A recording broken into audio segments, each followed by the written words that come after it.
मैं खुशी से उसकी मदद को उठ जाता। आज मम्मी की आवाज आई कि दीपा नाश्ता बना दो, नेहा आई है। मेरी दीदी का नाम था, जिनकी शादी हमारे घर के करीब ही बाबा के दोस्त के लड़के से हुई थी। दीदी तकरीबन रोज ही हमारे घर आ जाया करती थी। दीपा की कमर में शरीर दर्द था। मेरे मना करने के बावजूद वो किचन में गई और नाश्ता तैयार करने लगी। क्योंकि आलिया अभी सो रही थी, इसलिए मैं दीदी से बातें करने में मसरूफ हो गया। दीदी हम सब बहन भाइयों से बहुत प्यार करती थी और हम सब उनको बहुत पसंद करते थे। राजीव, प्लेट में खाना लगवा ले मेरे साथ में। हाँ ठीक है, मैं सर हिलाकर उठ खड़ा हुआ और दीपा की मदद करने लगा।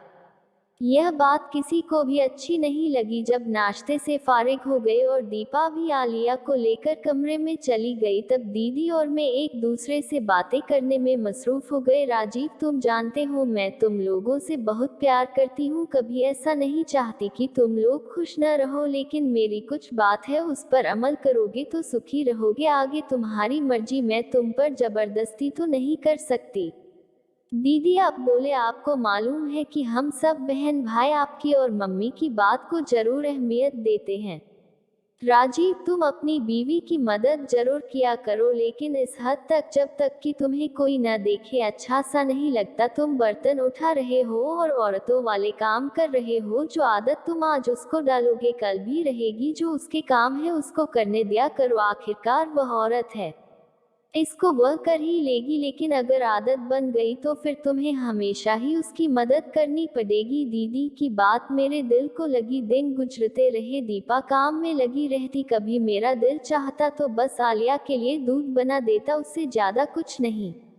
मम्मी नहीं चाहती थी कि मैं वापस दूसरे शहर को जाऊं, बस फिर वही रह गया। क्योंकि मैं एक नई कंपनी में जॉब करता था, मैंने इसी काम को घर पर ही शुरू कर दिया, जिससे मैं घर बैठे ही कंप्यूटर से ऑनलाइन में काम करके बहुत अच्छा कमा लेता। वक्त गुजरता गया, सब कुछ नॉर्मल था। मैंने कभी गौर ही नहीं किया कि दीपा क्या करती रहती है। जब मेरे 3 बच्चे हुए तो गुजारा थोड़ा मुश्किल हो गया। मेरी दोनों बेटियां तो स्कूल जाया करती थी, लेकिन बेटा अभी छोटा था। तभी मैंने और दीपा ने एक फैसला किया कि हम बच्चों को बेहतर शिक्षा देने के लिए शहर स्थित हो जाते हैं। वहां दीपा नौकरी कर लेगी और मैं घर बैठे अपनी चीज़ों को शेयर कर लूँगा। दीदी से मशवरा किया तो उन्होंने भी उसकी हामी भर ली कि ठीक है, बस मम्मी को मत भूल जाना। मेरी तो ख्वाहिश थी कि मम्मी को साथ ले जाऊं, लेकिन मम्मी अपनों को छोड़कर जाने के लिए तैयार न थी। वो बड़े भाई के साथ रहने लगी। अब जिंदगी बेहद मसरूफ में थी। मैं पूरा दिन शाम तक ऑर्डर ही लेता और उनको उनके पते पर भिजवा देता। दीपा जॉब में बिजी थी और बच्चे पढ़ाई में। एक दिन दीपा जॉब से आई तो शायद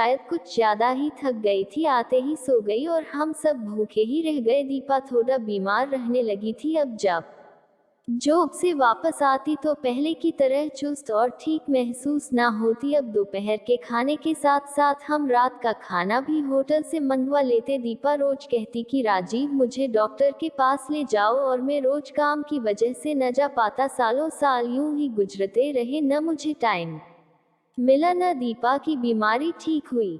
नहीं मालूम उसे क्या हुआ था। फिर एक दिन ऐसा आया जब मैं खूब बीमार हुआ, पेट के दर्द देने जैसे मेरी जान निकाल दी हो। सिवाय दीपा की मेरे पास कोई नहीं था। आखिर मेरे घर वाले भी तो है, उन्होंने मेरा ख्याल क्यों नहीं रखा। एक दफ़ा फिर मुझे एहसास हुआ कि मैं दीपा के साथ बहुत गलत कर जाता हूँ, लेकिन यह एहसास शायद कुछ दिनों का होता था। फिर से वही जिंदगी जिसमें मेरी ख्वाहिश होती कि दीपा जॉब से वापस आकर खाना बनाए और पूरे घर को संभाले, और जब बात मेरी मदद की आती तो मैं अपनी थकान को आगे ले आता और दीदी की कही वो बात कि पत्नी की ज्यादा मदद न करना, वरना सारी जिंदगी ही करनी पड़ेगी, मेरे दिमाग में मौजूद थी। दीपा और मैंने लड़ना शुरू कर दिया। कभी और टाइम न देने पर से लड़ती, और कभी मैं खाना बनाने पर, और कभी तेरे घर वाले और कभी मेरे घर वाले। बस यूं ही तू करके वक्त गुजरने लगा। कभी मान जाते, कभी लड़ने लगते। आज मैं बहुत उदास हूँ। दीपा हॉस्पिटल में है, उसको ड्रिप लगी है और मैं खुद को काफी तन्हा महसूस कर रहा हूँ। बस मैं और मेरे बच्चे, और कोई नहीं है।